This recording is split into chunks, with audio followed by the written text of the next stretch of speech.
ஆண்டவராகிய இயேசு கிறிஸ்துவின் இருடு இணையற்ற நாமத்தில் அனைவரையும் மனம் திறந்து வாழ்த்துகிறேன். கர்த்தர் மகிமைப்படுவாராக. ஆண்டவர் கோடி ஸ்தோத்திரம் உண்டாகட்டும். இந்த 6ஆம் மாதம் முதல் தேதிக்காக கர்த்தர் அதிகமாக ஸ்தோத்திரிக்க நம்ம சந்திப்பதில் நான் மிகுந்த மகிழ்ச்சி அடைகிறேன். நம்ம எல்லாரும் சேர்ந்து கரங்களை உயர்த்தி ஜெபிப்போமா? கர்த்தரை ஸ்தோத்திரம் பண்ணி, நன்றி ஆண்டவரே, மகத்துவமுடைய பரிசுத்த ஆண்டவரே, இந்த 6ஆம் மாதம் முதல் தேதிக்காக ஸ்தோத்திரிக்கிறேங்க சாமி. இந்த நிகழ்ச்சியை பார்க்குற ஒவ்வொரு குடும்பங்களுக்காகவும் ஸ்தோத்திரிக்கிறேன். சிறு பிள்ளைகளுக்காக செபிக்கிறேன், வாலிபருக்காக செபிக்கிறேன், முதிர்ந்த மக்களுக்காக செபிக்கிறேன், இந்த ஊழியக்காரர்களுக்காக செபிக்கிறேன், சபைகளுக்காக செபிக்கிறேன். கர்த்தர் யாவரையும் ஆசீர்வதிக்கத்தாவே நீ பலப்படுத்தி பெருக செய்யும்படியாய் கல்வாரி நாமத்தில் செபிக்கிறேன். ஆண்டவரே, இன்றைக்கு நீ கொடுக்க போகிற மகத்துவமுள்ள வாக்குதத்த வார்த்தைக்காய் ஸ்தோத்திரம். வார்த்தை வெளிப்படுத்திக்கத்தாவே பலப்படுத்தும்படியாக செபிக்கிறேன். கர்த்தர் செய்து முடிப்பேராக செய்யும் பிறங்கிட்டு ஆண்டவரே இயேசுத்தங்களை மூடி மறைக்கட்டும். ஆண்டவராகி இயேசு கிறிஸ்துவின் நாமத்தில் ஜெபம் கேளும் நல்ல பிதாவே. கர்த்தருக்கு கோடி ஸ்தோத்திரம் உண்டாகட்டும். அதனால கைவிட்டு கர்த்தரை ஸ்தோத்திரம்னு சின்ன கோரஸை பாடி நாம் கர்த்தர் வார்த்தை கேட்க போகும். கரத்தை உயர்த்தி அவர் நாமத்தை மகிமைப்படுத்தும். ஆண்டவருக்கு மகிமை உண்டாவதாக. ஆண்டவர் படைத்த வெற்றியின் நாளிது, இன்று அகமகிழ்வோம், அக்களிப்போம், அல்லேலூயா பாடுவோம். இன்று அகமகிழ்வோம், அக்களிப்போம், அல்லேலூயா பாடுவோம். எனக்கு உதவிடும் எனது ஆண்டவர் என் பக்கம் இருக்கிறார். எனக்கு உதவிடும் எனது ஆண்டவர் என் பக்கம் இருக்கிறார். உலக மனிதர்கள் எனக்கு எதிராக என்ன செய்ய முடியும்? இந்த உலக மனிதர்கள் எனக்கு எதிராக என்ன செய்ய முடியும்? தோல்வி இல்லை எனக்கு, வெற்றி பவனி செல்வேன். தோல்வி இல்லை எனக்கு, வெற்றி பவனி செல்வோம். ஆண்டவர் படைத்த வெற்றியின் நாளிது, இன்று அகமகிழ்வோம், அக்களிப்போம், அல்லேலூயா பாடுவோம்.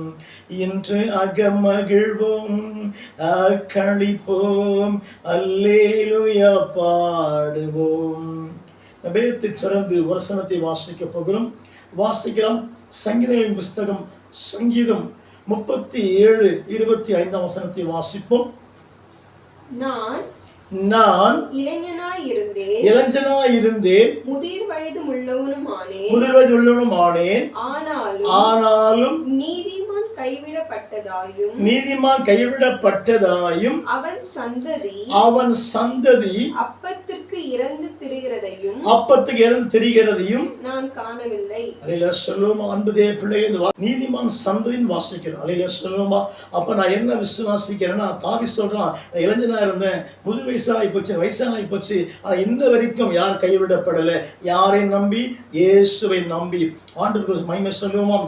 கர்த்தருக்கு ஸ்தோத்திரம் உண்டாகட்டும். அன்பான சகோதரா, சகோதரி, ஊழியக்கார பிள்ளைகளே, தேவச்சனமே, உன்னை கர்த்தரை அழைத்தாரோ நீ கைவிடப்படவே மாட்ட. கர்த்தருக்கு ஸ்தோத்திரம். நம்முடைய ஆவிக்குரிய வாழ்க்கையில எத்தனை கஷ்டம், எத்தனை பாடு வந்தாலும் நீ கைவிடப்படவே மாட்டீங்க.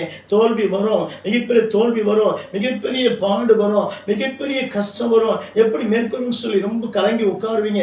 ஆனா வசனம் வாசிக்கிறபடி ஆவி சொல்லுகிறா, கர்த்தருக்கு ஸ்தோத்திரம் உண்டாகட்டும். அனுபவப்பட்டு சொல்லுகிறாரு, நான் சின்ன பையனா இருந்தேன், எனக்கு வயசு ஆகிப்போச்சு, ஆனா நீதிமான் சந்ததி கைவிடப்படவே இல்லை.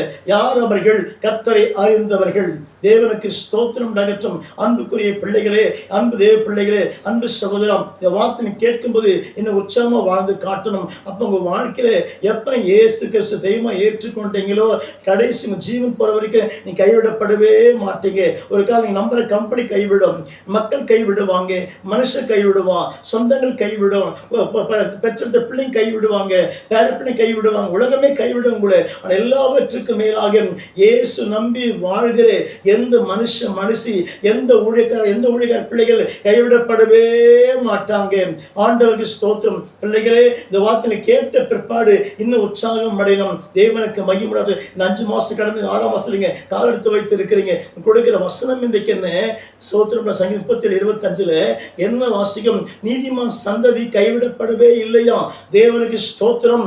அன்பு பிள்ளைகளே, இந்த உலகத்தின் முடிவு மட்டும் கர்த்தர் காக்கும்படி வல்லவராக இருக்கிறார். யார் இந்த நீதிமான்? என் இயேசு கிறிஸ்து. கர்த்தர் ஸ்தோத்திரம். நீங்க சந்ததியா இருக்கிறீங்க, அவர் தலைமுறையா இருக்கிறீங்க, அவருடைய பிள்ளையா இருக்கிறீங்க, அவருடைய ஊழியக்காரனா இருக்கிறீங்க, அவருக்கு ஏற்ற பாத்திரமா இருக்கிறீங்க. அப்ப நான் என்ன விசுவாசிக்கிறேன்னா, எப்ப இயேசு கிறிஸ்துவை ஏற்றுக்கொண்டு ஒரு சாட்சியா வாழ துவங்கினீங்களோ, நிச்சயம் ஓட்டம் முடிகிற வரைக்கும், காலம் முடிகிற வரைக்கும், நீங்க சாகுற வரைக்கும் கையேந்த மாட்டீங்க, வெட்கப்பட்டு போக மாட்டீங்க. காசு பணத்துக்கு நிச்சயமா நீங்கள் நிச்சயம் வெட்கப்பட்டு போக மாட்டீங்க. கர்த்தர் போஷிக்கும்படி வல்லவர் என்று விசுவாசிக்கிறேன். ஆண்டவருக்கு மகிமை. வருமானம் குறைவாக இருக்கலாம், வேலைக்கு போகாம இருக்கலாம், சம்பாதிக்க முடியாம இருக்கலாம், நடக்க முடியாம இருக்கலாம், உடம்புல உணவு ஏற்பட்டு உட்கார்ந்து இருக்கலாம். பிள்ளைகளே, இந்த வார்த்தையை கேட்ட பிற்பாடு கர்த்தருக்கு ஸ்தோத்திரம் சொல்லுங்க. வசனம் வாசிக்கிறோம். திரும்ப ஒரு வசனத்தை வாசிக்கிறோம். 137:25 வாசிப்போம். நான் இளைஞனாய் இருந்தேன், முதிர் வயது உள்ளவனுமானேன். ஆனாலும் நீதிமான் பாருங்க, நீதிமான். ஆண்டவருக்கு ஸ்தோத்திரம். யார் அவர்கள்? மீட்கப்பட்டவர்கள். யார் அவர்கள்? ரட்சிக்கப்பட்டவர்கள். யார் அவர்கள்? அபிஷேகம் பண்ணப்பட்டவர்கள். யார் அவர்கள்? தேவனுக்கென்று வாழ்கிற பிள்ளைகள். நீதிமானாகிய நீங்களும் நானும் கர்த்தர் வர மாட்டோம். இந்த உலகம் முடிகிற வரைக்கும் வறுமையை சந்திக்க மாட்டீங்க, பிரச்சனையை சந்திக்க மாட்டீங்க. ஆனால் நம்முடைய வாழ்க்கையில பல பிரச்சனை வந்துட்டே இருக்கும். மேற்கொள்ள முடியாம, ஓட முடியாம, ஜெபிக்க முடியாம, கர்த்தரை மைப்படுத்த முடியாம பல உபத்திரம் வந்துட்டே இருக்கும். தலைக்கு மேல வெள்ளம் போயிட்டே இருக்கும். ஆண்டவரே, எப்படி வாழப்போற சொல்லி கலங்கி உட்கார்ந்து பயந்திருப்பீங்க. தேவச்சனமே, நீதிமான் சந்ததியே, நீ கைவிடப்படவே மாட்டீங்க. ஏன் தெரியுமா? உங்களை அழைத்தவர் இயேசு கிறிஸ்து, முன்குறித்தவர் இயேசு கிறிஸ்து. நிச்சயமாவே எந்த சந்தர்ப்பத்தில் தலை குனிய மாட்டீங்க. அந்த தலைக்கு மேல வெள்ளம் வரும், முழுகி போகும்படி வெள்ளம் வரும், சோர்ந்து போயிருப்பீங்க. ஆனா என்ன வசனம் வாசிக்கிறோம்? கர்த்தர் கூப்பிடுற நாள் வரைக்கும் நீங்கள் கைவிடப்படவே மாட்டீங்க. கரம் பிடித்த ஆண்டவர் இன்றைக்கும் உயிருள்ளவர் என்று விசுவாசிக்கிறோம். கையை வச்சு ஆமென் சொல்லுங்க பார்க்கலாம். தேவச்சனமே, ஆண்டவருக்கு மகிமை உண்டாகட்டும். நீ படிக்கையா இருக்கிறியா? நடக்க முடியாம இருக்கிறியா? வியாதியா படுத்திருக்கிறியா? உன் மேல வல்லமை இறங்கிட்டு இருக்கு. இயேசுவின் வல்லமை இறங்கிட்டு, இயேசு தழுவின் வல்லமை இறங்கிட்டு இருக்கு. இந்த வார்த்தை கேட்ட பிற்பாடு நடப்ப, ஓடுவே, சபைக்கு போவே, வேலைக்கு போவே, கர்த்தருக்கு சாட்சியா வாழ்ந்து காட்டுவே. இயேசுவை கைவிடவே மாட்டாரு. யார் தெரியுமா? நீதிமான் சந்ததியா இருக்கிற ஆண்டவருக்கு ஸ்தோத்திரம் உண்டாகட்டும். அடுத்த வரி என்ன வாசிக்கிறோம்? அவன் சந்ததி. நல்லா கவனிக்கணும். உனக்கு மட்டும் ஆசீர்வாதம் இல்லை, குடும்பத்தை மட்டும் ஆசை. சந்ததி முழுவதும், உன் பேர பிள்ளைங்க, பேத்தி, உன் கொல்லு பேத்தி, சந்ததி முழுவதும் கைவிடப்படவே மாட்டாங்க. என்ன காரணம் தெரியுமா? நீங்க நான் ஆண்டவருக்கு பயந்து இருக்கிறோம், இயேசுக்கு பயந்து இருக்கிறோம். உலகத்தில் ஒரே ஒரு ஆண்டவர் இயேசு கிறிஸ்து மட்டும்தான். தேவனுக்கு சொல்றோம், கைவிடவே மாட்டார். ஒண்ணு, ஆண்டவருக்கு மகிமை உண்டாகட்டும். நம்முடைய மனசுக்குள்ளே பல பாரம் இருக்கிறது, நம்முடைய மனசுக்குள்ளே பல கவலைகள் இருக்குது, நம்ம மனசுக்குள்ளே பல போராட்டம் இருக்குது, மனசுக்குள்ளே பல டிப்ரெஷன் இருக்குது. எப்படி வாழ போறேன்? எப்படி சம்பாதிக்க போறேன்? என் பிசினஸ் முன்னேற்றம் செய்கிறேன். சகோதர சகோதரி, நீ சின்ன பிசினஸ் பண்ணிட்டு இருக்கலாம். கர்த்தர் சொல்றாரு, இந்த பிசினஸ் மூலமா நீ இந்த ஜூன் மாசத்துல அற்புதத்தை நீ பார்க்க போற. இந்த 5 மாசங்கள் ரொம்ப ஸ்டக் ஆகி போயிருக்கும். இந்த 5 மாசங்கள் ரொம்ப சோர்ந்து போயிருப்பேன். இந்த 5 மாசங்கள் வியாபாரம் எல்லாம் போயிருக்கும். இந்த 5 மாசங்கள் வருமானம் எல்லாம் போயிருக்கும். இந்த 6ஆம் மாசம் முதல் கர்த்தர் உங்கள்கிட்ட பேசுற வார்த்தை என்ன? ஒரு சந்ததியாகிய நீ இயேசுவை கைவிடப்படவே மாட்டேன். 2வது வாசிக்கும், அவன் சந்ததி அப்பத்துக்கு இறந்து தெரிகிறது இல்லை. அப்பம் என்ற வார்த்தைக்கு வசனம் என்று பொருள்.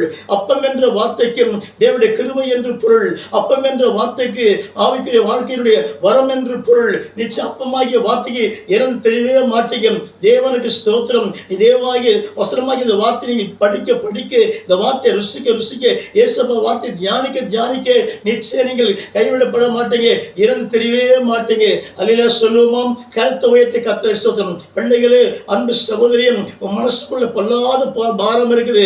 நிம்மதியா தூங்க முடியாம கஷ்டப்படுகிற, சாப்பிட முடியாம கஷ்டப்படுகிற, வியாதியில உட்கார்ந்து கண்ணீர் விடுகிற, தலையில வலி, உடம்புலாம் வலி, சூனி கட்டு. கர்த்தர் சொல்லுகிறா, அவர் நிச்சயம் அப்பத்தை இறந்து திரியவே மாட்டேன். உன் சந்ததி யாரை நம்பி இருக்கிறீங்க? உன் பிள்ளைங்க பேர பிள்ளைங்க இயேசு ஆராதிக்கிறபடியாலும் இயேசு சாட்சியா வாழ்கிறபடினாலே கர்த்தர் நாள் மட்டும் இயேசு பூமிக்கு வருகிற வரைக்கும் நம்முடைய சந்ததியாக நம்முடைய சந்ததி வெட்கப்பட்டு போவே மாட்டாங்க. படிப்பில, ஞானத்தில, ஐஸ்வர்யத்தில வெட்கப்பட்டு போக மாட்டாங்க. பணத்தில வெட்கப்பட்டு போக மாட்டாங்க. நீங்க அனைவரும் கடன் வாங்காம, வட்டிக்கு வாங்காம இன்னும் சீர் சிறப்பமாக வாழும்படிக்கு கர்த்தர் அனுக்கிரகம் செய்ய போறாரு. கை வைத்து ஆமென் சொல்லுங்க. பகம் வார்த்தை நிறைவேற்றுவாரா? தேவச்சனவே, இந்த ஜூன் மாசம் 6ஆம் மாசம் துவங்கி விட்டது. மனசுக்குள்ள 1000 கவலை இருக்குது. எப்படி அந்த மாசம் தள்ள போறேன், எப்படி முடிக்க போறேன், வருமானத்தை யோசிக்கிறேன். இந்த வார்த்தை நீ கேளு. உன் சந்ததி நிச்சயமாவே கைவிடப்படாது. நீ அப்பமாகிய தேவ வார்த்தைக்கும் அப்பமாகிய ஆசீர்வாதத்துக்கும் இறந்து தெரியவே மாட்டேன். கை நீட்டாமல் வாழ்வேன். தேவன் வைத்த விசுவாசிக்கிறேன். வெட்கப்பட்டு போக மாட்டேன். தேவனுக்கு சாட்சியா இருப்பாயா? தேவச்சனமே, உன் தலைமையில தேவனுடைய அபிஷேகம் இறங்கி வருகிறது. இந்த வசனமாகிய வார்த்தை நீ கேட்க கேட்க கேட்க உன் தலைமையில் அபிஷேகம் இறங்குது. உன் வறுமை நீங்குகிறது, உன் வியாதி மறைகிறது, உன் துக்கம் மறைகிறது, கடன்பார் மறைஞ்சு போகிறது. நிச்சய ஜூன் மாசம் கர்த்தருக்கு இன்னும் மகிழ்ச்சியோடு சபைக்கு போய் ஆராதிப்பு, கர்த்தர் நாமத்தை மகிமைப்படுத்துவே, கர்த்தருக்கு ஊழியம் செய்வே, கர்த்தர் நாமத்தை வாழ்ந்து காட்டி கொண்டிருப்பேன். வெட்கப்பட்டு போகவே மாட்டேன். அல்லேலூயா சொல்லுவோம். ஆண்டவருக்கு மகிமை உண்டாகட்டும். அன்பு தேவ, எப்ப நீ பைபிள் தூக்குனியோ உன் வாழ்க்கை என்னைக்கு செத்து போகாது, உன் வாழ்க்கை தோற்று போகாது. தேவவாசனமாகி இந்த அப்பா உன்னை காப்பாற்ற போது, தேவவாசனமாகி அப்போ உங்கள் வாழ்க்கை உயர்த்த போது. அதை வசனம் வாசிக்கிறோம். நீதிமன்ற அப்பத்துக்கு எதுவும் தெரிகிறதே கிடையாதாம். ஆண்டவருக்கு மகிமை. மற்றவர்கள் எப்படியோ இயேசு நம்பி வாழ்கிற நீங்கள் நிச்சயம் உலகத்துல பணத்துக்கு பொருளுக்கு நீ அழிந்து தெரியவே மாட்டீங்க. கை நீட்டவே மாட்டீங்க. கை உயர்த்தப்பட்டு இருக்கும் என்று நான் விசுவாசிக்கிறேன். ஒரு கையை வைத்து ஆமென் சொல்லுங்க பார்க்கலாம். அன்பு தேவச்சனமே, இந்த வார்த்தை கேட்ட பிற்பாடு இன்னும் உயிர் பெற்று இன்னும் உற்சாகம் அடைந்து சந்தோஷப்பட்டு கர்த்தரை துதிச்சு அவர் நாமத்தை மகிமைப்படுத்தி கர்த்தருக்காக ஓடிக்கொண்டே இருங்க. நீங்க போற பாதையிலே சிசுமா உபத்திரம் குறுக்கிடும், மரணம் குறுக்கிடும், வியாதி குறுக்கிடும், எல்லாம் உண்டாகும். பயப்படாதீங்க.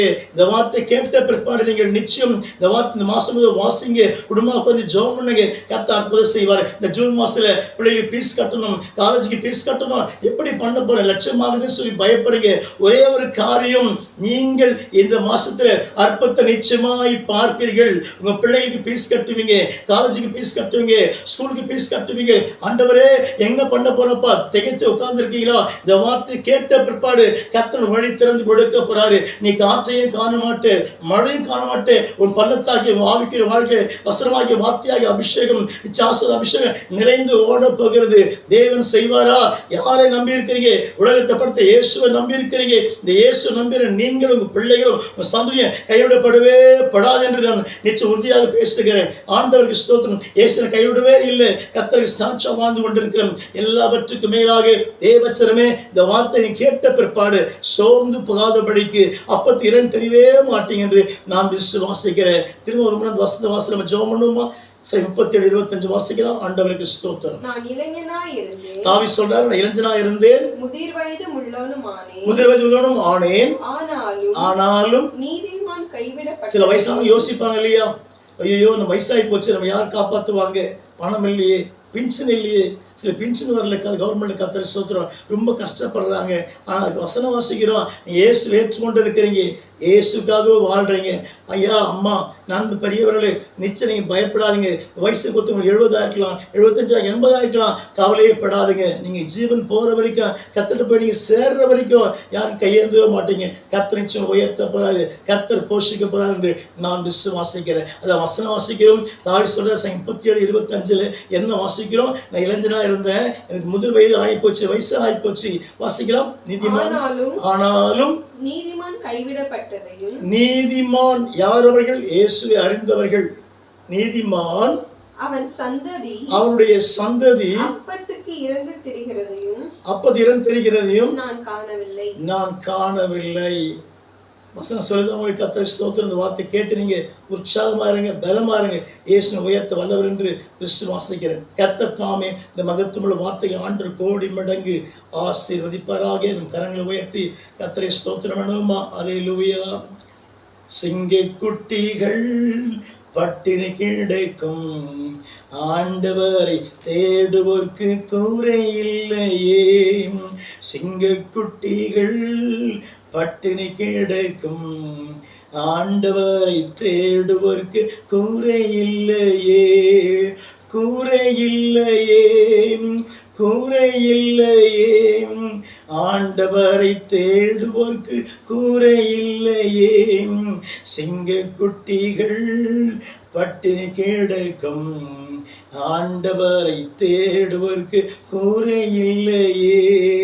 என் தேவன் தம்முடைய மகிமை செல்வத்தினால், என் தேவன் படுமம் தம்முடைய மகிமை செல்வத்தினால் குறைகளையே கிறிஸ்துவுக்குள் நிறைவாக்கி நடத்திடுவார்.